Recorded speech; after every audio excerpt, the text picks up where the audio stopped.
All right, welcome into Market Day Report. I am Scott Shellady, otherwise known as the Cow Guy. Thank you very much for tuning us in. If you had us on all day in the shop, in the barn, wherever, we'd love to have you. And if you just tuned us in now, we're going to show you that we've got some green on the screen, unless it's changed significantly since the last time we visited about a half hour ago. Let's see if we can keep it on the screen. Remember, every time we seem to have something going, they shoot it down. But today, I think it's a little bit different. We're 10 cents higher in July corn. That's what we're going to go with. 4.49 and a quarter's last. Well, you know, as I say that, we have definitely come off our highs by about 2.5 cents here in the last half hour. So we'll see. But 4.49's last. We're up 9 3/4 cents. We're only about 2.5 cents away from the high of 4.51.5. That's July. New crop D's up 8.5 to 4.67.5, and that's 2 1/4 cents off of those highs as well. And we've had it about, I'm going to call it an 11.5 cent range. That's December corn. Moving from corn to the beans, what's happening there? Well, soybeans up 20 1/4 cents in July to 11.97.5. Trying to put a 12 handle on that. We're about, 3/4 cent off the high of the day there. So that's strong. That's actually added to its gains. No beans, that's a new crop. 16 1/4 cents better there to 11.66 3/4. And again, that's a penny and a quarter off the high of the day, and we've had about an 18-cent range. So a penny and a quarter off of the high of an 18-cent range. That pretty much explains it all. Let me move over to the wheat market. This is Chicago wheat. That's up 3 3/4 cents in July to 6.50.5. And that's 3.5 cents off the high of the day, off the high of the day. And we've had I'm going to call it a 13 1/4 cent range. Move out to the D's, that's up 2 3/4 cents to 6.97 3/4. Tried to hang a 7 handle on it. We've fallen back. The high is 7.01. All right, that's wheat in Chicago. Let's take a look and see what we've got going on in the hard red. That would be Kansas City wheat, 7 3/4 cents better there. 6.84 is last, 5.5 cents off the high of the day. And we can say that's about 11.5 cents off the low. Deese is 7 3/4 cents higher on the day. 7.18 1/4 is last. And again, that's about 5 1/4 cents off the highs. And we can say about 11 1/4 cents off the lows. That's hard red in Kansas City. How about the spring wheat, Minneapolis? Minneapolis has got us up 6 cents in that front month, July. 7.18.5 is last there. And that's about a penny and 3/4 off the high of the day. We go out to the Deese. That's 6 1/4 cents better bid. 7.44 even. And that's about a penny and a quarter off the high of the day there, too. So lots of green on the screen here today, folks. Let's see if we can keep it there. Cotton, this one did not get the memo. We did in July, up by 13 points, but that's very quiet. 74.57 is last in July. But Deese, the new crop, 74 points lower right now, 73 points lower now to 72.78. And that brings us to our next guest analyst, who is not on the phone or on the screen. He's actually in studio. Ted Seifried, Zaner Ag Hedge. Ted, thanks for joining us here in Nashville. I know you're a busy guy, so we appreciate you coming in. Hey, thanks for having me, Scott. It's great to be here. Yeah, and you picked a great day. Yeah. All right, so what do you think? I mean, are we going to be able to hang on to these gains? There was some technical stuff that looked pretty good in corn today. What do you think? Yeah, no, you said it twice, Scott. We've had days like this before. Now, can we hang on to it or not? After 7 bigger down days, we were looking for some sort of a spark. I'd say that, with the forecast, we got a lot of rain. Then it looks to get a little bit more hot and dry. So compacted soils, we don't like that. It's not ideal. That's kind of part of it. But we're also bouncing off some pretty key technical support. So can we hold on to the gains today? Are we going to stay strong, or do we fizzle and fade? I agree with what you said earlier, though. This feels a little bit different. I do think that you're seeing a bit of short covering. You've taken about 20 cents off a 60-cent slide in beans, so it's only about a third of the way back. I don't know if this is the ultimate bottom that we're going to have here for the spring low, but it is a really good look, at least at this point of the day. Well, especially with everything kind of moving in the same direction.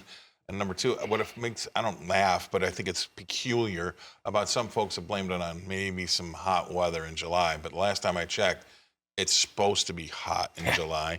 So I don't know if there's some new people trading corn that are getting surprised by July and August being the hottest 2 months of the year. But that's what happens pretty much every year. You say that, Scott, but we do this every year, right? I know.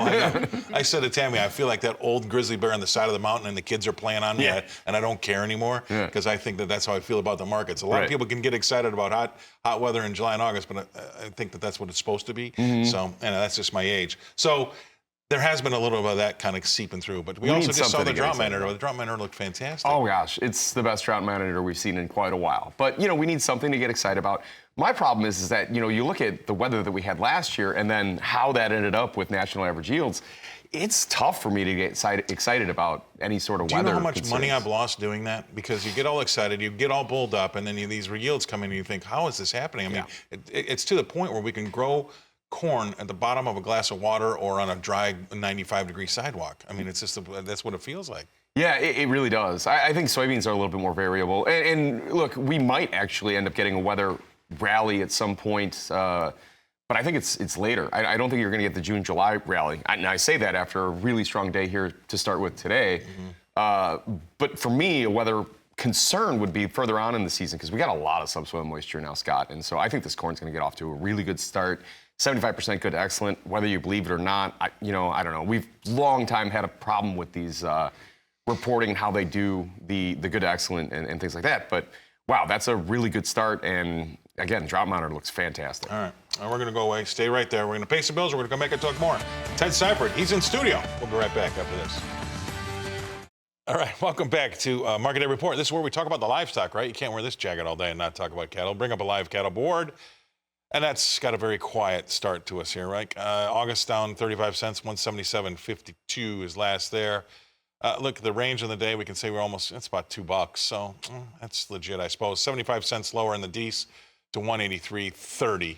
And again, that's kind of in the middle of that range as well. So live cattle off between, say, 35 cents to 92 cents if you go all the way out to Feb. Moving right along, there were more losses here in the feeders. We've trimmed them, though. We're not as bad as we were. August is down just $1.35 now to 253.47. And lo and behold, that's about, right now it's 40 cents off the high of the day, right? So there you go. Nove down $1.60 to 255.60, and that too is only 27 cents away from the high of the day there. So that's a little interesting board for us. We're off around, on average, about $1.50 across the board. And if we look at lean hogs, we'll get back to our guest analyst. A little bit of a mixed board. Some people would try to tell you that there's some bullish bull spreading going on. I don't believe that. But July, that's up double nickels on the floor, 57 cents down, 92.77 is last there. And we've got an October board that's down 22 cents to 79.20. All right, let's bring him back in. He's in studio. We can get him while he's hot. Ted, anything jump out at you there when we talk about those prices? Scott, feeders are $2 off the lows, right? And with corn being as strong as it is, that's, I'd say, fairly impressive because you had a vulnerable chart in feeder cattle and live cattle. And for the fact that we're not down a whole lot, I think it's actually a small win for the day. And then hogs are just a deer in headlights here, not knowing what to do.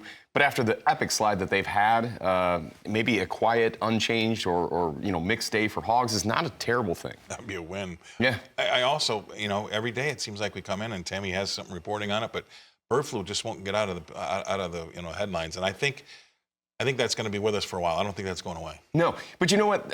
We kind of get jaded to things, right? And just like mad cow, right? I mean, after the 4th or 5th report that we had of mad cow in North America, we just stopped breaking limit down. I remember the first time we had mad cow, I was sitting there Christmas Eve. I was the only one in the office because everybody had it off, and I was a junior broker. And it was like, oh my, everything's going crazy. But then, over time, we don't get as excited about it because we've seen it before, and we just... It's like Russia, Ukraine, and wheat. Yes, exactly right. Great point. When things move from the front page to the back page, even though they're still significant, they're still not right in front of your face every day.